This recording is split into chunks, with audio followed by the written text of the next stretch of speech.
Kia ora everyone. I've had quite a few questions about how you actually create a profile, and so I thought I'd just do a quick run through and answer a few questions, particularly about setting calorie values. So I'm going to create a profile.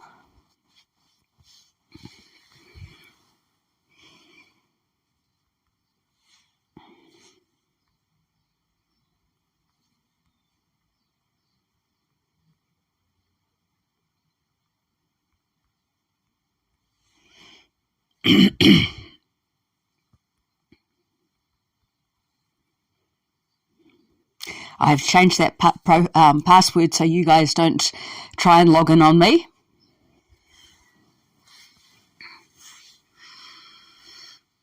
Oh, for fuck's sake.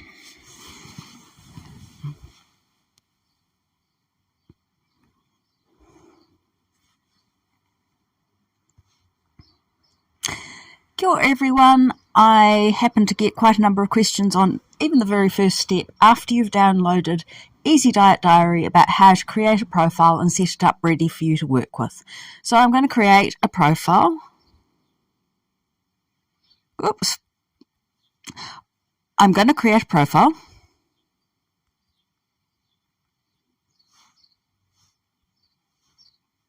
Oh, for fuck's sake.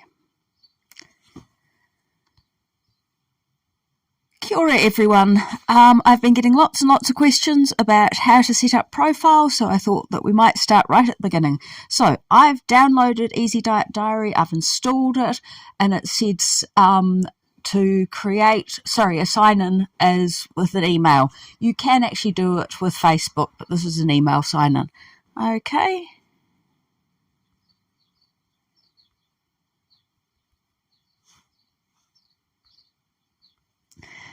And I'm going to use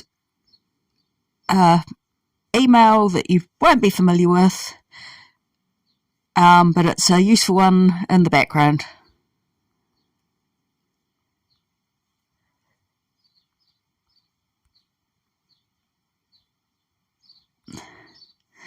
And I am going to have to think of a password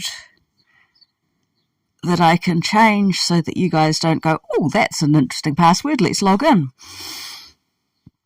So, first question it asks you is gender, and no, it doesn't have gender diverse, so that it is actually gender assigned at birth.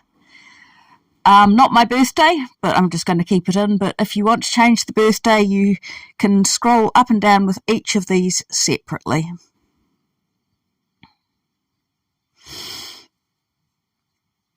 So I've changed it. Next. Again, with the height, you can scroll up and down. So, and current weight. So this would be your weight. Say at the start of your weight loss journey, you were 124 kilograms. And your weight goal, we've discussed it. We've said, right, your adjusted ideal body weight is 85 kilograms. So that is the difference between your BMI of 25 and your current weight, and it's 1/4 of it added to your BMI of 25, which allows for the fact that you built some muscle being yourself. And this is where it gets tricky. So before your surgery, you will not be able to eat down low, and if you want to use this pre-surgery, or if you're one of my patients who's not a surgery patient, we can talk about that goal. On the other side, we've got the people like who are doing post-weight loss surgery and they're wanting to track things.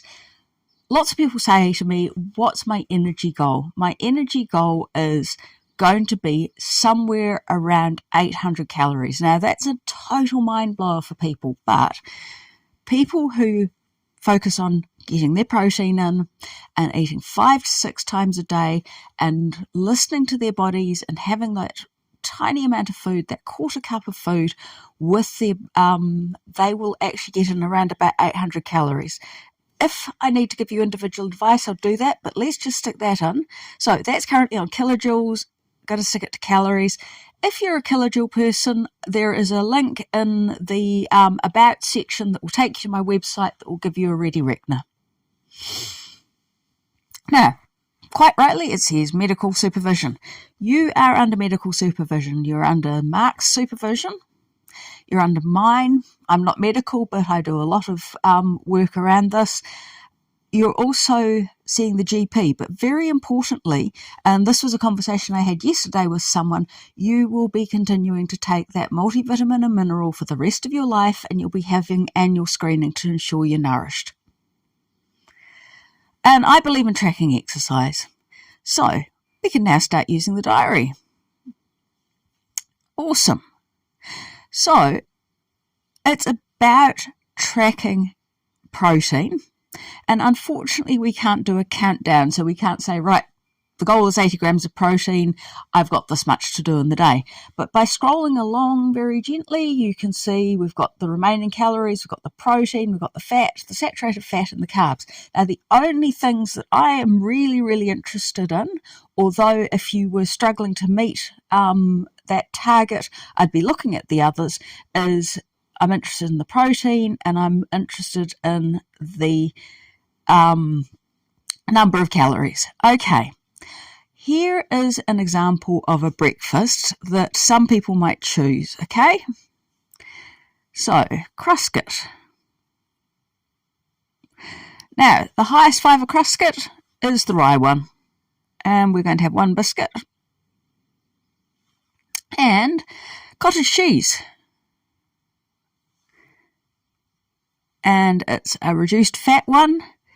And probably you're going to get about 45 grams in with your Crusket. That's quite a lot on that Crusket, but we're trying to get protein. We're choosing that protein-rich food. So 1 teaspoon is 5 grams. There's 3 teaspoons in a tablespoon. So that is 15 grams. So it's 3 tablespoons or 45 grams. Okay, and because we want it to be pretty, I am going to put some tomato on. Now remember, tomato is not a high protein food, and it's decoration more than anything else. And so I am going to get a cherry tomato, and we've got one large cherry tomato that we've chopped up and put on this. Okay, so let's go and have a look at breakfast. So if we look at it, that breakfast is 84 calories, really, really small amount. It's giving us 736 calories remaining. It's given you 6 grams of protein. Now, if we're trying to get in, say, 80 grams of protein, that's not really contributing quite enough. And so this is where we get into the thing of adding protein powders, which you'll see in the next section. Ka kite anō.